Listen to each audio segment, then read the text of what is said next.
Bien, vamos a trabajar en este breve video con el tema de muestreo. Ok, vamos a empezar mencionando estos, aunque no son los que nos ocupan de momento, es importante hablar un poquito de ellos. Ya los trabajamos en métodos y técnicas de investigación, sin embargo vamos a recapitular para ver la diferencia, ¿sale? Y no nos vayamos a confundir. Tipos de muestra en estudios cualitativos. Tenemos que son aquellas muestras de voluntarios, muestras de expertos, muestras de casos tipo, muestras por cuotas o las muestras orientadas propiamente a la investigación cualitativa. Ok, ¿qué podemos encontrar? ¿Qué características hay aquí? Hay máxima variación. Pueden ser muestras de máxima variación, hablando de las muestras de casos tipo, o pueden ser muestras homogéneas, es decir, dependiendo de lo que el investigador está buscando, entonces él tiene la facilidad de moverse y seleccionar algunos casos en particular que sean de su interés. También puede hacer muestreos por cadena o por redes, o pueden ser de casos extremos, como ya decíamos. Esto es muy parecido al de máxima variación. Una investigación cualitativa de casos tipo, por ejemplo, sobre un padecimiento mental, un trastorno de ansiedad, por ejemplo, donde se estudia a la persona de nivel muy grave y de nivel muy bajo inicial en el padecimiento. Ok, y también tenemos por oportunidad, que son realmente de los más comunes, ¿no? Cuando tenemos que hacer una investigación y hacemos una encuesta, y ese cuestionario únicamente se lo aplicamos a las personas en nuestro salón. Es una muestra por oportunidad, es decir, preguntamos o metemos en el estudio a quien nos es fácil en ese momento. Ok. En las de máxima variación puede haber teóricas o conceptuales, confirmativas, de casos importantes, por conveniencia también. Por conveniencia y por oportunidad son casi iguales, ¿no? Por conveniencia también se puede entender que es el tipo de muestra o el sujeto o el objeto de estudio, la unidad de análisis, que te va a permitir encontrar aquello que estás buscando y que de antemano puedes saberlo. Bien, ahora vamos con las muestras para estudios cuantitativos, que son en las que aplicamos totalmente la estadística. Tenemos los siguientes tipos.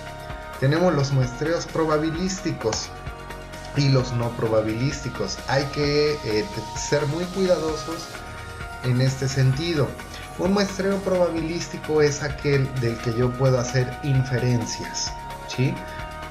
Se trata de una muestra representativa de toda la población, insisto, de tal manera que yo pueda hacer inferencias o predicciones y decir, si mi población es de 100 sujetos y mi muestra probabilística se compone de 30, puedo inferir que si el color favorito de los 30 encuestados es el azul, ese resultado aplica para las 100 personas que componen la población. El no probabilístico, en contraparte, únicamente aplica los resultados, o bueno, los resultados obtenidos son válidos única y exclusivamente para ese pequeño grupo que compuso la muestra. Dentro del probabilístico tenemos el muestreo aleatorio simple, el aleatorio sistematizado. Tenemos también la muestra por racimos, la muestra por estratos y nos detenemos ahí un momento. Aleatorio simple quiere decir, vamos a suponer que nos reunimos en una cancha 100 personas. El aleatorio simple necesita una muestra de 25, ok, y entonces al azar, ¿no? Selecciono a 25 personas, ya sea porque son voluntarios o ya sea porque sin mirar, tal vez yo los elegí, o sin conocerlos yo los elegí, tú y tú, ¿no? Algo por el estilo.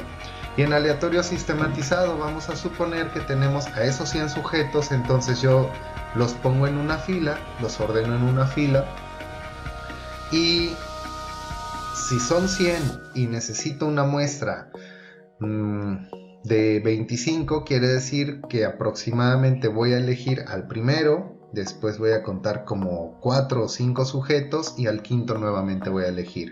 4 no y 1 sí, 4 no y 1 sí, algo por el estilo. Ese es el aleatorio sistematizado.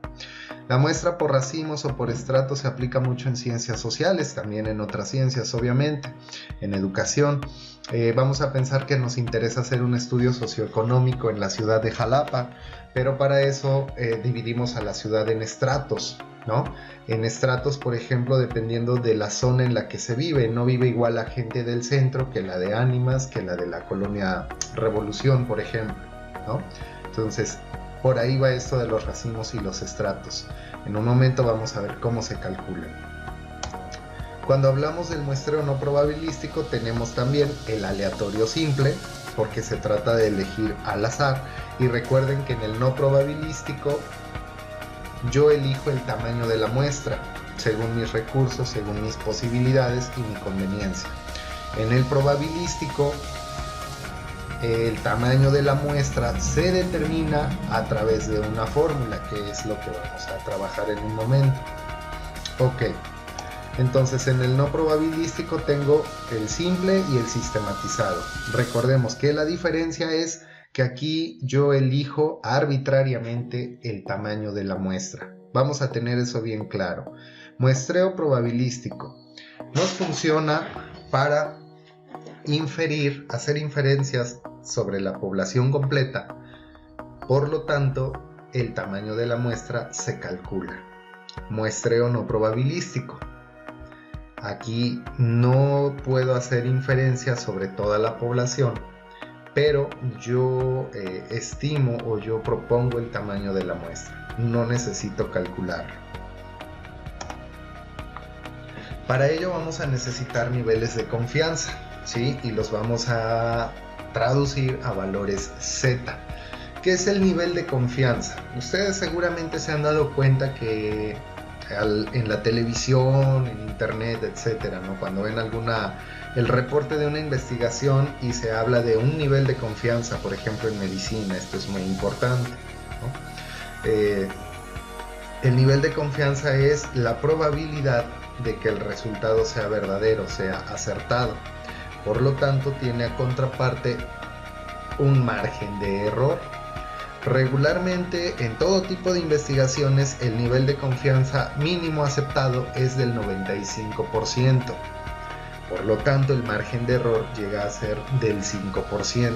Dices, mis resultados son útiles cuando puedo dar la máxima garantía posible de confianza, de que esto es veraz, pero siempre existe un margen de error. Les decía, incluso los médicos te lo dicen, ¿no? Tiene un 95% de posibilidades de quedar todo bien y hay un 5% de riesgo, ¿no? Bueno, vamos a ver esos valores. El valor, un valor mínimo que muy pocas veces se utiliza, pero de cualquier manera pues lo enlistamos aquí, es el nivel de confianza de 90%. A esto le corresponde un margen de error del 10%. Entonces es un margen bastante amplio en realidad, pero bueno, en ocasiones puede servir para hacer un piloteo de una prueba y resulta bastante económico. El nivel de confianza, déjenme comentarles, que va a determinar, incide directamente en el tamaño de la muestra, ¿sí? Entonces, por ello es que lo enlistamos así. Cuando el nivel de confianza es del 90%, el valor Z que corresponde es de 1.645. No voy a leer todos. Vámonos al que es de especial interés, el 95. Cuando queremos un nivel de confianza del 95%, el valor para Z es de 1.96. Bien, y cuando queremos un nivel de confianza máximo del 99%, el valor Z es 2.575. ¿Por qué no hay un nivel de confianza 100%? Porque al tratarse de una predicción, de una inferencia, siempre existe un margen de error. Bien, nunca podemos dar por hecho algo que no ha sucedido. Aunque sea mínima, pero existe la posibilidad de que ocurra o no ocurra. Entonces, la estadística dice que no puedes hacer afirmaciones hasta que ya sucedió. Vamos a ver qué sigue. ¿Cómo calcular una muestra? Obviamente cuando hablamos del muestreo probabilístico, es decir, el que nos funciona para hacer predicciones o inferencias. Bueno, en primer lugar, cuando la población es menor a 10.000 elementos y conocemos con precisión ese número, por ejemplo, yo digo mi población es de 5.741 personas, ¿ok? Tenemos esta fórmula, dice n es igual a n por z cuadrada por p por q dividido entre 1 por n menos 1 que multiplica a e cuadrada más z cuadrada que multiplica a p y a q. ¿Y ahora de qué se trata? Bueno, pues aquí tenemos el elemento, es decir,